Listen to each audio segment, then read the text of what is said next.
With PSVR 2 already a pretty impressive piece of tech, the PS6 might bring even tighter integration. Why it matters? Built-in support for VR could mean lower latency and higher resolutions, which would be a game changer for immersive experiences. Whether it's through new hardware or optimized software, the next generation of VR might be a core part of the PS6's appeal. Sony is purportedly keen on ensuring that the PS6 is backwards compatible with prior generations of PlayStation hardware, so it seems likely that the next-gen console will yet again sport an x86 architecture that can run PS5 and PS4 titles. However, the more pertinent question is whether Sony will finally crack the conundrum of PS3 backwards compatibility on the PS6. With PS1, PS2, and PSP emulators now available on PS5, the only missing piece of the puzzle is native emulation for PS3 games. Since there are hordes of great games still locked on the PS3, full backwards compatibility could be a huge selling point for the PS6. Sony has filed an interesting patent that may rely on AI tech in order to operate. The patent is for a robust predictive assistance solution that leverages artificial intelligence to study play patterns through a predictive lens and then react accordingly, providing tips to players when needed. For example, if a player is trying to beat a boss but repeatedly fails, the patented tech would give the user an on-screen hint on how to defeat the enemy. Sony already has something similar to this with the PS5's Game Help feature, but that isn't reactionary and is instead a series of static wiki-style tips and tricks. Sony's patent would be more dynamic, smart, and highly conditional by contrast. In one embodiment, the patent would collect player telemetry data based on how they play and use that data to build a player characteristics profile. This profile model could be analyzed by a special AI processor built right into the hardware. In this case, a theoretical PlayStation console. It's also worth mentioning that cloud servers are referred to many times in the patent, so the AI processing may not be dedicated hardware-based chips found in new PlayStations. The patent gets even more interesting.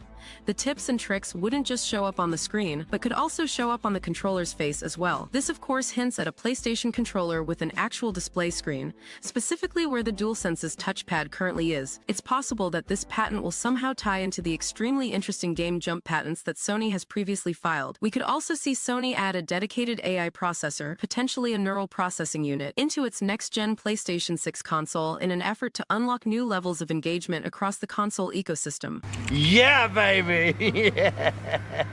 And the cherry on top? We know that the PSP3 is coming out sometime between late 2025 and 2026. This has already been confirmed by Jeff Grubb and Tom Henderson. So if it comes from them, you know it's pretty much a done deal. And this thing is going to be packing some serious heat. They're talking about almost base PS5 power in your hands. Okay, not literally, but think of it this way. If a PS5 can run a game at 1440p 60 FPS, the handheld version might run it at 1080p, or 900p, or even as low as 720p 60 FPS, but upscaled to a crisp 1080p image. Let's be real, we don't need 4K or 1440p gaming on a 7-inch display. We'd much rather have better fidelity with lighting, shadows, texture filtering, and less pop-in. Plus, it's speculated to have more PS5 Pro tech in it than the PS5 itself, so we can expect it to come with PlayStation Super Resolution tech just like the PS5 Pro. Honestly, I wouldn't even mind if it ran at an internal resolution of 540 and just upscaled to 1080p, tricking my eyes into thinking it's native 1080p. These kinds of tricks work way better on smaller screens than on a big 55-inch TV.